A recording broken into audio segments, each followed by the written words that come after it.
Le réseau pour l'égalité hommes et femmes a tenu ce samedi un atelier de sensibilisation sur la stratégie économique de la francophonie pour promouvoir les initiatives des jeunesses francophones. La rencontre s'est tenue à Dakar avec la participation de toutes les organisations francophones, nous dit Daouda Niang et Ousmane Ndiaye.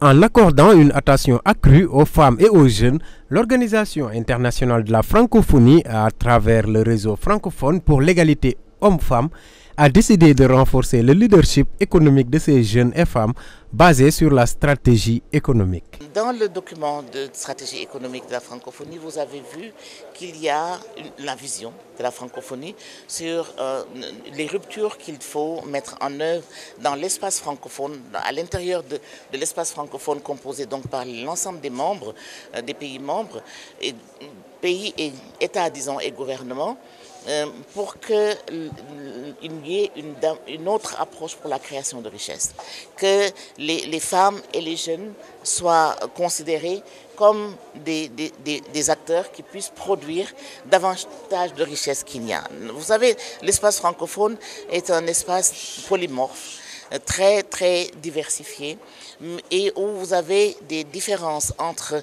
les produits intérieurs bruts des pays les moins riches par rapport aux pays les plus riches, des différences extraordinaires.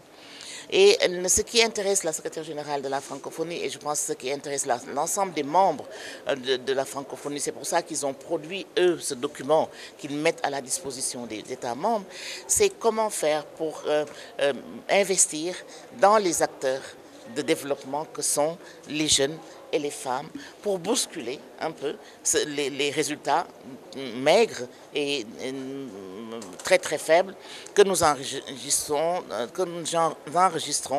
dans les performances économiques effectuées par les pays francophones. Par ailleurs, plusieurs obstacles ont été enregistrés dans ce combat.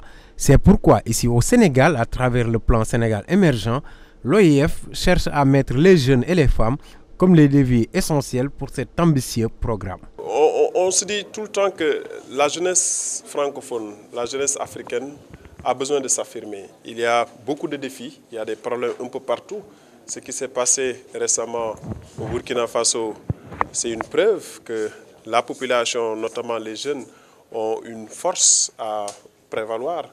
Donc pour cette raison, nous disons que tout espace a besoin d'une caution, d'un appui institutionnel, d'un accompagnement, mais de politiques qui permettent de mettre en œuvre et de faire épanouir, de faire jouir ces talents de ces jeunes et de ces femmes.